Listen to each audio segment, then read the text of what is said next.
ഒരാഴ്ചക്കാലം നടന്ന സംഭവ വികാസങ്ങളുമായി വാരാന്ത്യ കാഴ്ച. ഏവർക്കും സ്വാഗതം.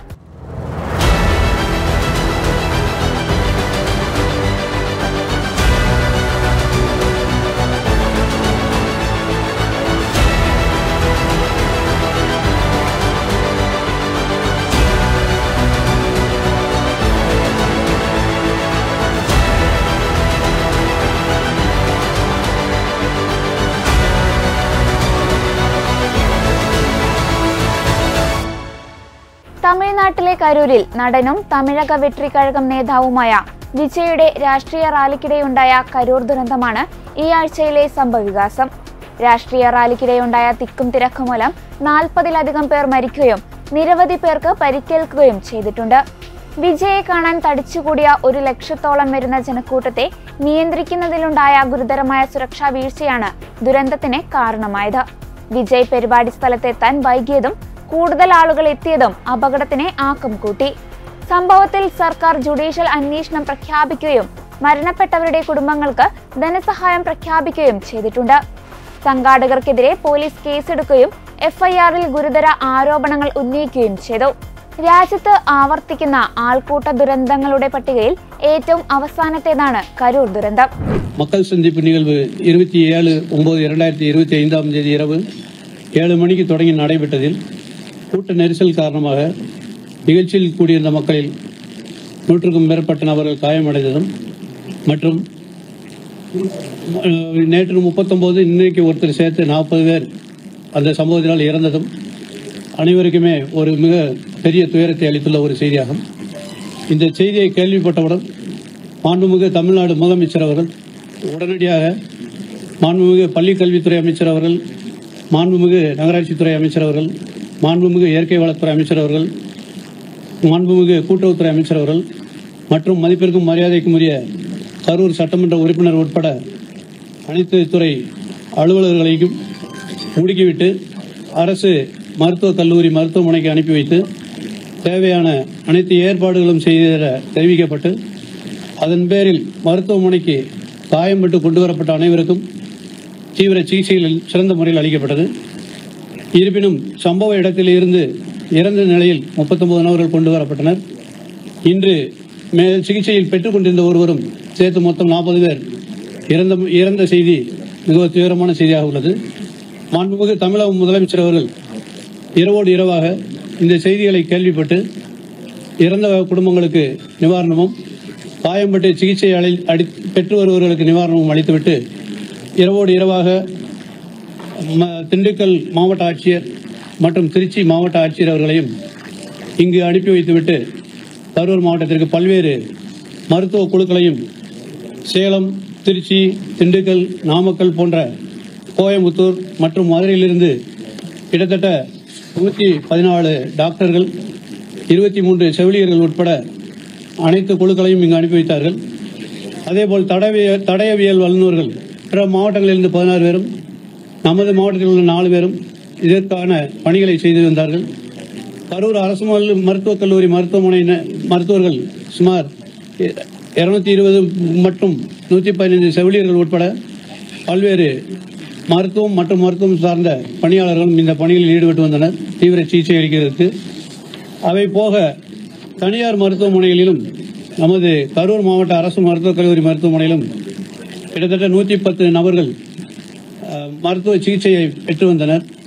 இந்த நிலையில் இறந்தவர்களுக்கு மாண்புமிகு தமிழ்நாடு முதலமைச்சர் அவர்கள் ரூபாய் 10 லட்சமும் சிகிச்சையில் உள்ளவர்களுக்கு ரூபாய் 1 லட்சமும் அளித்து நிவாரண நிதியாக அறிவிப்பு செய்துள்ளார்கள். மேலும் மாண்புமிகு முதலமைச்சர் அவர்களும் துணை முதலமைச்சர் அவர்களும் உடனடியாக இங்கு வருகை புரிந்து மருத்துவமனையில் சிகிச்சை பெறுபவர்களையும் அவர்களுக்கு உடன் இருப்பவர்களையும் பார்த்து ஆறுதல் அளித்து இறந்தவர்களுக்கு அஞ்சலியும் செலுத்தி சென்றார்கள். மாவட்ட நிர்வாகத்தின் சார்பாக நாமளும் இங்கு ஒரு கட்டுப்பாட்டு அறை திறக்கப்பட்டு யாருக்கேனும் ஏதேனும் உதவிகள் தேவைப்பட்டால் அந்த அறையில் தொடர்பு கொள்ள இங்கும் மருத்துவமனையில் கட்டுப்பாட்டு அறைகளும் உருவாக்கப்பட்டன. இவை தவிர நமது 39 நபர்களுக்கும் இறந்து போன ராத்திரியோடு ராத்திரியாக இறந்த 39 நபர்களுக்கும் மாண்புமிகு சுகாதாரத்துறை அமைச்சர்கள் மற்றும் மாண்புமிகு முதல்வர் அவர்களின் ஆணையின்படி உடனடியாக பிரேத பரிசோதனை செய்து அவர்களிடம் அனைத்து உறவினர்களிடம் அவைகள் ஒப்படைக்கப்பட்டனர்.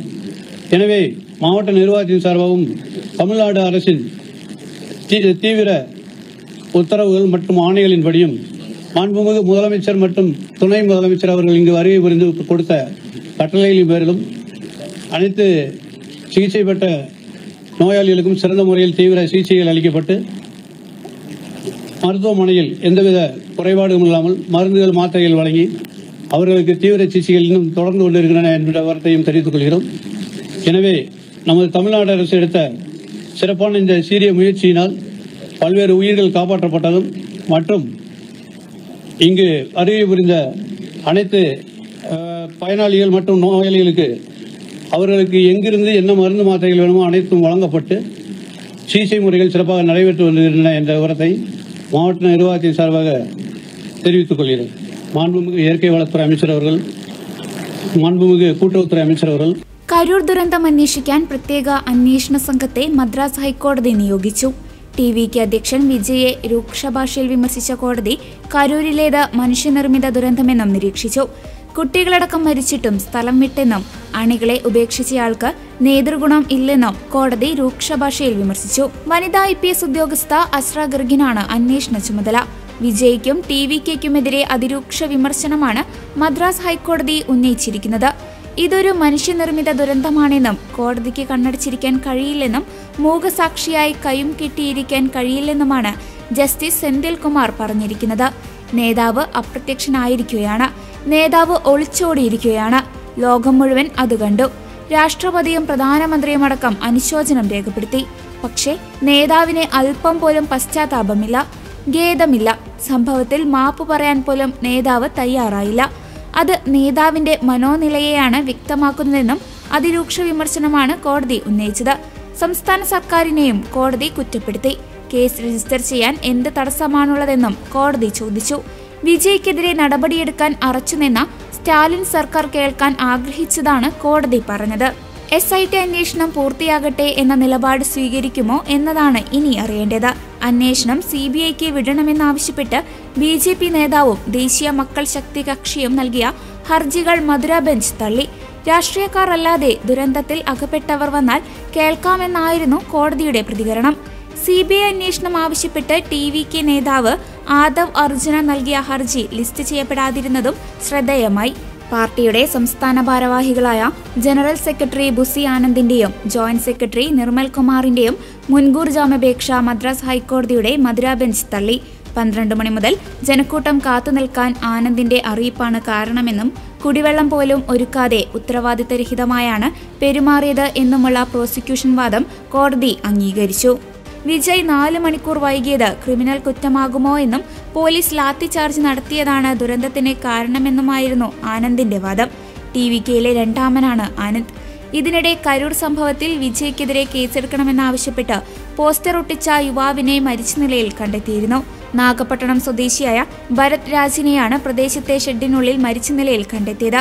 വിജയ്ക്കെതിരെ ഭരത് രാജ് പ്രതാപരാമപുരം ഗ്രാമത്തിലെ പ്രധാന ചുമരുകളിൽ പോസ്റ്ററുകൾ പതിച്ചിരുന്നു. ഈ സമയം ഇവിടെയെത്തിയ ടി.വി.കെ പ്രവർത്തകരുമായി തർക്കമുണ്ടായി. ഇവർ ഭരത് രാജിനെ ഭീഷണിപ്പെടുത്തിയിരുന്നു. ഇതോടെ യുവാവ് പോലീസിൽ പരാതി നൽകി. പിന്നാലെയാണ് യുവാവ് ജീവനൊടുക്കിയത്. യുവാവിന്റെ വീഡിയോ പകർത്തി പ്രചരിപ്പിച്ച ടി.വി.കെ പ്രാദേശിക ഭാരവാഹികൾ ഉൾപ്പെടെ 4 പേർക്കെതിരെ പോലീസ് കേസെടുത്തു. ഇവരെ അറസ്റ്റ് ചെയ്യാൻ പ്രത്യേക സംഘങ്ങളെയും നിയോഗിച്ചിട്ടുണ്ട്. DMK പ്രവർത്തകനാണ് ഭരത് രാജ്. കരൂർ ദുരന്തത്തെ BJP രാഷ്ട്രീയ നേട്ടത്തിനായി ദുരുപയോഗം ചെയ്യുകയാണെന്ന് മുഖ്യമന്ത്രി MK സ്റ്റാലിൻ പറഞ്ഞു.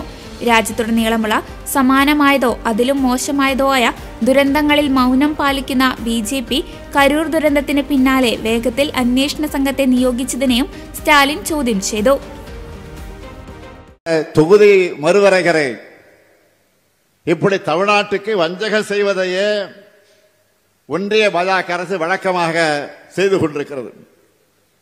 தமிழ்நாட்டை 3 முறை மிகப்பெரிய பேரிடர் தாக்கி ஆயிரக்கணக்கான மக்கள் பாதிக்கப்பட்ட போதெல்லாம் உடனே வராத நிதி தராத ஒன்றிய நிதியமைச்சர் இப்போது கரூருக்கு மட்டும் உடனே வருகிறார். மணிப்பூர் கலவரம், குஜராத் விபத்துக்கள், கும்பமேளா பலிகளுக்கெல்லாம் உடனே விசாரணை குழு அனுப்பாத பாஜக கரூருக்கு மட்டும் உடனே அனுப்புறாங்கன்னா தமிழ்நாட்டு மேல இருக்கிற அக்கறையால கிடையாது. இங்கதான் நீங்க கவனிக்கணும். அடுத்த ஆண்டு தேர்தல் வருது. இதுல ஏதாவது அரசியல் ஆதாயம் கிடைக்குமா? இதை வச்சு யாரையாச்சும் மிரட்டலாமா, உருட்டலாமா அப்படின்னு பாக்குறாங்க. யாருடைய ரத்தத்தையாவது உறிஞ்சி உயிர் வாழ துடிக்கிற ஒட்டுண்ணியாகத்தான் பாஜக இருக்குது. மாநில நலன்களை புறக்கணிச்சு, மாநில உரிமைகளை பறிச்சு, இன்னும் சொல்லணும்னா மாநிலங்களே இருக்கக்கூடாது என்ற எண்ணத்தோடு செயல்படுகிற ஒன்றிய பாஜக கூட எதிர்க்கட்சியாக இருக்கக்கூடிய அதிமுகவும் கூட்டணி வச்சுக்கிட்டு அடிமை சாசனம் எழுதி கொடுத்த தலையாட்டி பொம்மையா இருக்காங்க. பாஜகவை அதிமுக ஆதரிப்பதற்கு ஏதாவது கொள்கை அடிப்படை இருக்கா? பொது காரணம் இருக்கா? மக்கள் நலன் அடிப்படையா ஏதாவது இருக்கா? குறைந்தபட்ச செயல் திட்டம் ஏதாவது இருக்கா? எந்த கோரிக்கையாவது முன் வச்சு கூட்டணி சேர்ந்திருக்கிறாங்களா? எதுவும் கிடையாது. தவறு செஞ்சவங்க அத்தனை பேரும் அடைக்கலமாகி தங்களுடைய தவறுகளிலிருந்து தப்பிப்பதற்காக வாஷிங் மிஷின் தான் பாஜக. அந்த வாஷிங் மிஷின்ல ഉത്തമരായി വിടലാമെന്ന് കുതിച്ചിരിക്കக்கூடிய ആൾക്കൂട്ട ദുരന്തത്തിന് പിന്നാലെ കരൂരിലേക്ക് പോകാൻ ടിവികെ അധ്യക്ഷൻ വിജയ് ഒരുങ്ങുകയാണ്. കരൂരിലേക്ക് ഉടൻ പോകുമെന്ന് പാർട്ടി നേതാക്കളെ അറിയിച്ചതായാണ് വിവരം. കരൂരിൽ മുന്നൊരുക്കങ്ങൾ നടത്താൻ നേതാക്കൾക്ക് നിർദ്ദേശം നൽകിയിട്ടുണ്ട്. പാർട്ടി പ്രവർത്തനങ്ങൾക്ക് 20 അംഗ സംഘത്തെയാണ് വിജയ് നിയോഗിച്ചിരിക്കുന്നത്. അതേസമയം കരൂർ ദുരന്തത്തിലെ അന്വേഷണം സംബന്ധിച്ച് ടിവികെ നേതൃത്വം 2 തട്ടിലാണ്. CBI അന്വേഷണം വേണമെന്ന് ആദവ് അർജുന ആവശ്യപ്പെട്ടു. കരൂരിൽ അട്ടിമറി നടന്നിട്ടുണ്ടെന്നാണ് അദ്ദേഹത്തിന്റെ പ്രതികരണം. അതേസമയം CBI അന്വേഷണം വേണ്ടെന്ന് ബുസി ആനന്ദ് വ്യക്തമാക്കി. പാർട്ടിയെ സമ്മർദ്ദത്തിലാക്കാൻ BJPക്ക് അവസരം ലഭിക്കുമെന്ന് വാദം. എന്നാൽ രാഷ്ട്രീയം പറയേണ്ട സാഹചര്യമല്ല കരൂരിലേത്. തമിഴ് ജനതയോടൊപ്പം നിൽക്കുക എന്നതാണ് പ്രധാനമെന്ന് KC വേണുഗോപാൽ പറഞ്ഞു. സംഭവ സ്ഥലം സന്ദർശിച്ചു. അതോടൊപ്പം തന്നെ കുറച്ചുപേരുടെ ജീവൻ നഷ്ടപ്പെട്ടു പോയ കുറച്ചുപേരുടെ വീടുകൾ സന്ദർശിച്ചു. അതുകൂടാതെ പരിക്കേറ്റവരെയെല്ലാം സന്ദർശിക്കുകയുണ്ടായി. കോൺഗ്രസ് പാർട്ടി ഈ വലിയൊരു ദുരന്തത്തിൽ ദുരിതമനുഭവിക്കുന്നവരെ, ഇഷ്ടപ്പെട്ടവരെ, നഷ്ടപ്പെട്ടു പോയവരെ എല്ലാം സാന്ത്വനിപ്പിക്കുന്നതിന് വേണ്ടിയുള്ള സന്ദേശവുമായിട്ടാണ് ഇന്നെത്തിയിരിക്കുന്നത്. കോൺഗ്രസ് പ്രസിഡന്റ് മല്ലികാർജ്ജുന ഖാർഗെയും രാഹുൽ ഗാന്ധിയും ഒക്കെ പ്രത്യേക നിർദ്ദേശം അനുസരിച്ചാണ് ഞാനിവിടെ വന്നിരിക്കുന്നത്. കോൺഗ്രസ് മരിച്ചവരുടെ കുടുംബങ്ങൾക്ക് 41 പേരാണ് മരിച്ചത്. അവർക്ക് 1,02,00,000 രൂപ ഇന്ന് വിതരണം ചെയ്യുന്നു. പരിക്കേറ്റവർക്കും സഹായങ്ങൾ എത്തിച്ചു കൊടുക്കാൻ PCCയോട് ആവശ്യപ്പെട്ടിട്ടുണ്ട്. ഇതൊരു വിവരിക്കാനാകാത്ത വലിയ ദുരന്തമാണ്. നമ്മൾ ഇന്നിപ്പോൾ വീടുകളിൽ പോയപ്പോൾ അവിടെ കണ്ട സങ്കടകരമായ അവസ്ഥ വിവരണാതീതം തന്നെയാണ്. പ്രിയപ്പെട്ടവർ ഒരു വീട്ടിൽ പോയപ്പോൾ 3 പേരാണ് ഒന്നിച്ച് നഷ്ടപ്പെട്ടിരിക്കുന്നത്. അപ്പോഴൊന്നും നമുക്ക് പറയാൻ വാക്കുകളില്ല. ഇത്രയും സങ്കടകരമായ അവസ്ഥയിൽ ഞങ്ങളെ സംബന്ധിച്ചിടത്തോളം ഒറ്റ കാര്യമാണുള്ളത്. ഈ ഫാമിലികളുടെ കൂടെ നിൽക്കുക, തമിഴ്നാട് സ്റ്റേറ്റിൻ്റെ സെൻറ്റിമെൻറ്റ്സോടൊപ്പം നിൽക്കുക, ഉറച്ച നിലപാടുമായിട്ട് തമിഴ്നാട്ടിലെ ജനങ്ങളോടൊപ്പം നിൽക്കുക എന്നുള്ളതാണ് ഞങ്ങൾ എടുത്തിരിക്കുന്ന നിലപാട്. അതിനു വേണ്ടിയിട്ടാണ് ഇന്നിവിടെ എല്ലാം സന്ദർശിച്ചത്. സംഭവിക്കാൻ പാടില്ലാത്ത ഒന്നാണല്ലോ ഇപ്പോൾ സംഭവിച്ചിരിക്കുന്നത്. 41 പേര് ജീവൻ പോയിരിക്കും. അപ്പോൾ അതിനാരാ ഉത്തരവാദിത്വം എന്നുള്ള രീതിയിൽ? അല്ല, അത് ഉത്തരവാദിത്വം ആരാണെന്ന് ഇപ്പോൾ നമുക്ക് പറയാൻ പറ്റില്ല. അതിനൊരു പ്രോപ്പർ എൻക്വയറി നടക്കുമെന്നാണ് ഞാൻ മനസ്സിലാക്കുന്നത്. ആ എൻക്വയറിയുടെ അടിസ്ഥാനത്തിൽ അത്തരം കാര്യങ്ങൾ മുന്നോട്ട് പോട്ടെ. അല്ലാണ്ട് നമ്മളാരാണ് ഇപ്പോൾ ആരാണ് കുറ്റവാളി എന്ന് നിർണ്ണയിക്കാൻ. മാത്രമല്ല, ഇതൊരു രാഷ്ട്രീയ പ്രചരണത്തിൻ്റെ ആയുധമാക്കാൻ നമ്മൾ ആരും ഉദ്ദേശിക്കുന്നില്ല. ഈ TVK നേതാക്കൾക്കെതിരെ കേസെടുത്തിരുന്നു. അപ്പം വിജയ്ക്കെതിരെ കേസെടുക്കണമെന്നാണ് ഇവിടുത്തെ തമിഴ്നാട്ടിൽ പറഞ്ഞിരുന്നത്. ഞാൻ അതുകൊണ്ടാണ് പറയുന്നത്, ഇത്തരം വിവാദങ്ങളിലൊന്നും ഞങ്ങളില്ല. അല്ല, തമിഴ്നാട്ടിലെ കോൺഗ്രസ് അങ്ങനെയായിരുന്നു. ഇത്തരം വിവാദങ്ങളിലൊന്നും ഇല്ല. We never say that. Rahul Gandhi വിജയുമായി സംസാരിച്ചു, 15 മിനിറ്റോളം സംസാരിച്ചു എന്ന് പറയുന്നത് എന്തായിരുന്നു? അല്ല, നിങ്ങൾ ഉണ്ടായിരുന്നു 15 മിനിറ്റ് സമയം. എത്ര വാർത്തകൾ റിപ്പോർട്ടുകൾ പുറത്തു വന്നിരുന്നു അങ്ങനെ സംസാരിച്ചു? അല്ല, അതിനകത്തൊരു കാര്യം ഞാൻ പറയാം. ഈ തമിഴ്നാടിനെ ഹൃദയത്തോട് ഏറ്റവും കൂടുതൽ ചേർത്ത് പിടിക്കുന്ന നേതാവാണ് രാഹുൽ ഗാന്ധി. നിങ്ങൾക്കറിയാം, അത് തമിഴ് സെൻറ്റിമെൻറ്റ്സും അറിയാം. രാഹുൽ ഗാന്ധിയോടുള്ള തമിഴ് സെൻറ്റിമെൻറ്റ്സും ഞങ്ങൾക്കും അറിയാം, നിങ്ങൾക്കും അറിയാം. ഇതൊരു ട്രാജഡി ഉണ്ടായപ്പോൾ തന്നെ ഞാനാണ് അദ്ദേഹത്തെ ആദ്യം വിവരം അറിയിക്കുന്നത്. അപ്പോൾ തന്നെ അദ്ദേഹം ഷോക്കഡായിരുന്നു. അപ്പോൾ അദ്ദേഹം ഉടൻ ചെയ്തത് മുഖ്യമന്ത്രി സ്റ്റാലിനെ വിളിച്ചു, സംസാരിച്ചു. അത് കഴിഞ്ഞ് അദ്ദേഹം ഈ ഓർഗനൈസറുടെ ഭാഗത്തു നിന്നുള്ള വിജയിനെയും വിളിച്ച് സംസാരിച്ചു. അതൊരു കണ്ടോളൻസ് അറിയിക്കുക, ഈ വേദനയിൽ ഈ പ്രയാസത്തിൽ നിങ്ങളോടൊപ്പം ഞാനുണ്ട് എന്നുള്ള സന്ദേശം തമിഴ് ജനതയ്ക്ക് നൽകുക എന്നുള്ളതാണ് രാഹുൽ ഗാന്ധിയുടെ ഉദ്ദേശം. അതിനു വേണ്ടിയാണ് ചെയ്തത്. അതിനപ്പുറത്തേക്കൊന്നും വായിക്കേണ്ട കാര്യമില്ല. ഇപ്പോൾ ഗൂഢാലോചന അടക്കമുള്ള കാര്യങ്ങൾ ആരോപിച്ചു കഴിഞ്ഞു. അല്ല, അതൊക്കെ ബ്ലെയിം ഗെയിമിലൊന്നും ഞങ്ങളില്ല. എന്തായാലും അത്തരം ഞങ്ങൾ MP ഞാൻ പറഞ്ഞല്ലോ, അന്ന് മദ്രാസ് എയർപോർട്ടിലാണ് ഞാൻ വിളിക്കുകയായിരുന്നു ജ്യോതിമണിയെ. അപ്പോൾ മദ്രാസ് എയർപോർട്ടിൽ ഞാൻ വിളിച്ചുകൊണ്ടിരിക്കുമ്പം പുറപ്പെട്ട വിമാനത്തിൽ വാതിൽ തുറന്ന് കയറി എന്ന് പറയാൻ പറ്റും. അങ്ങനെ കയറിയിട്ടാണ് ഇവിടെ എത്തി. അന്നു മുതൽ ഇന്ന് വരെ ഞങ്ങളെ അത്രമാത്രമേ ഉള്ളൂ. ജനങ്ങളോടൊപ്പം നിൽക്കുക, ഈ പ്രശ്നത്തിൽ വേദന അനുഭവിക്കുന്നതോടൊപ്പം നിൽക്കുക എന്നുള്ളതാണ് ഞങ്ങളുടെ. ഇപ്പോൾ NDA സംഘം ഉൾപ്പെടെ ഈ ഗൂഢാലോചന പറയുന്നുണ്ട്. അതുപോലെ തന്നെ പോലീസിന് വീഴ്ച പറ്റിയെന്നൊക്കെ. അതൊക്കെ രാഷ്ട്രീയ പ്രേരിതമാണ്. ഞാൻ അതുകൊണ്ടല്ലേ പറഞ്ഞത്, ഇത് രാഷ്ട്രീയമാക്കാനാണോ നമ്മൾ നിൽക്കേണ്ടത്? ഈ ദുരന്തം രാഷ്ട്രീയമാക്കാനാണോ? അല്ല, അതിൻ്റെ സമയമല്ല ഇത്. നിങ്ങൾ മുറി ഉണങ്ങി ആരുടെയെങ്കിലും എന്തുമാത്രം വേദനയോടെയാണ് ആ കുടുംബങ്ങൾ നിൽക്കുന്നത്. അതിനിടയിൽ പോയി പരസ്പരം ഭിന്നിപ്പുണ്ടാക്കി രാഷ്ട്രീയം പറയണോ? അവർ രാഷ്ട്രീയം പറഞ്ഞാൽ മറ്റുള്ളവരും രാഷ്ട്രീയം പറയും, എല്ലാവരും ചേർന്ന് പറയും. അതാണോ വേണ്ടത്? ദുരന്തത്തിന് ശേഷം വീഡിയോ സന്ദേശത്തിലൂടെ ആദ്യ പ്രതികരണവുമായി TVK അധ്യക്ഷൻ വിജയ് രംഗത്ത് വന്നിരുന്നു. ഇത്രയേറെ വേദന ഒരിക്കലും അനുഭവിച്ചിട്ടില്ലെന്നും മനസ്സിൽ വേദന മാത്രമാണുള്ളതെന്നും വീഡിയോ സന്ദേശത്തിൽ വിജയ് പറഞ്ഞു. CM സാർ തന്നോട് എന്തും ആയിക്കൊള്ളൂവെന്നും ഇങ്ങനെ വേണമായിരുന്നോ പക വീട്ടലെന്നും വിജയ് തുറന്നടിച്ചു. ജനങ്ങളുടെ സുരക്ഷയ്ക്കാണ് പ്രാധാന്യം. അതിനാൽ തന്നെ സുരക്ഷ കണക്കിലെടുത്ത് പരിപാടി നടത്താൻ അനുയോജ്യമായ സ്ഥലത്ത് അനുമതി തേടിയാണ് പോലീസിനെ സമീപിച്ചത്. പോലീസ് അനുവദിച്ച സ്ഥലത്താണ് പ്രസംഗിച്ചതെന്നും എന്നാൽ നടക്കാൻ പാടില്ലാത്തത് സംഭവിച്ചുപോയെന്നും വികാരഭരിതനായി വിജയ് വീഡിയോ സന്ദേശത്തിൽ പറഞ്ഞു. സത്യം പുറത്തുവരുമെന്ന് പറഞ്ഞ വിജയ് സംഭവത്തിൽ ഗൂഢാലോചനയുണ്ടെന്ന സൂചനയും നൽകി. அனைவருக்கும் வணக்கம். என் லைஃப்பில் இந்த மாதிரி ஒரு பெயின்ஃபுல்லான ஒரு சுச்சுவேஷனை நான் ஃபேஸ் பண்ணதே கிடையாது. மனசு முழுக்க வலி மட்டும்தான். இந்த சுற்றுப்பயணத்தில் என்னென்ன மக்கள் பார்க்க வராங்க, அதுக்கு ஒரே ஒரு காரணம் தான் அவங்க என் மேலே வச்சிருக்கிற அன்பும் பாசம். அந்த அன்புக்கும் பாசத்துக்கும் நான் எப்பவும் கடமைப்பட்டிருக்கிறேன். அதனால தான் இந்த சுற்றுப்பயணத்தில் மற்ற எல்லா விஷயங்களையும் தாண்டி மக்களுடைய சேஃப்டி, அதில் எந்த காம்ப்ரமைஸும் பண்ணிடக்கூடாதுன்றதுக்காக தான் அது என் மனசில் ரொம்ப ஆழமாக இருக்கும் அந்த எண்ணம். அதனால தான் இந்த அரசியல் காரணங்கள் எல்லாத்தையும் தவிர்த்துட்டு ஒதுக்கி வச்சுட்டு மக்களோட சேஃப்டி மட்டும் மைண்டில் வச்சுக்கிட்டு அதுக்கான இடங்களை சூஸ் பண்ணுறது, அதுக்கான இடங்களை பார்த்து பர்மிஷன் கேட்குறது, போலீஸ் டிபார்ட்மெண்ட்டில் அதை ரிக்வெஸ்ட் பண்ணி கேட்போம். ஆனால் நடக்கக்கூடாதது நடந்துருச்சு.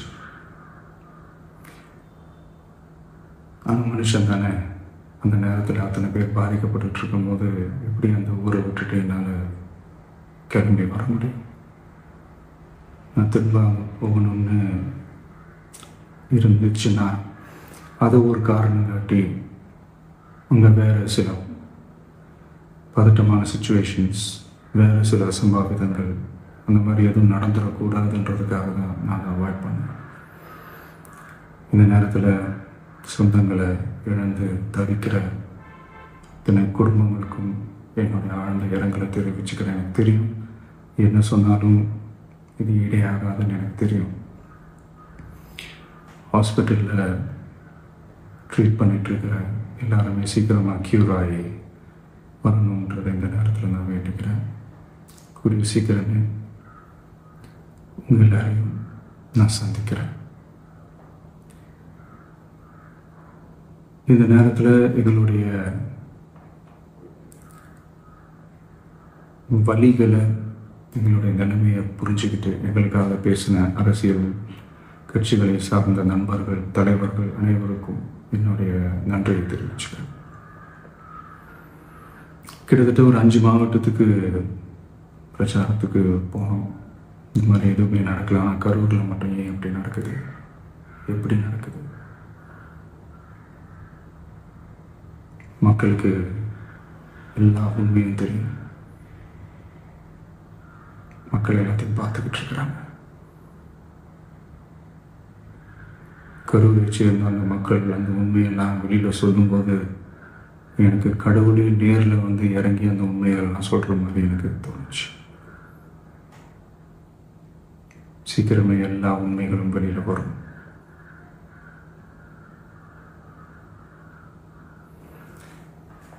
எங்களுக்கு தரப்பட்ட இடத்துல நாங்கள் போய் அந்த ஸ்பாட்டில் நின்று நாங்கள் பேசிட்டு வந்தோம். அதை தாண்டி எந்த தவறும் எங்கள் சைடில் நாங்கள் எதுவும் செய்யலை.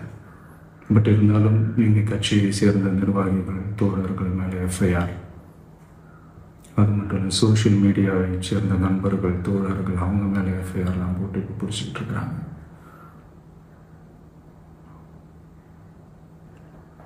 சிஎம் சார், உங்களுக்கு ஏதாவது இந்த பழி வாங்கணும் அப்படின்ற எண்ணம் ஏதாவது இருந்துச்சுன்னா என்ன வேணாலும் பண்ணுங்க. அவங்க மேலே கை வைக்காதீங்க. நான் ஒன்று வீட்டில் இருப்பேன், இல்லை நான் ஆஃபீஸில் இருப்பேன். என்ன வேணாலும் செய்யுங்க. നമ്പറുകളെ ഇതോടെ വാരാന്ത്യ കാഴ്ച പൂർണ്ണമാകുന്നു. അടുത്ത ആഴ്ച വീണ്ടും കാണാം. നന്ദി.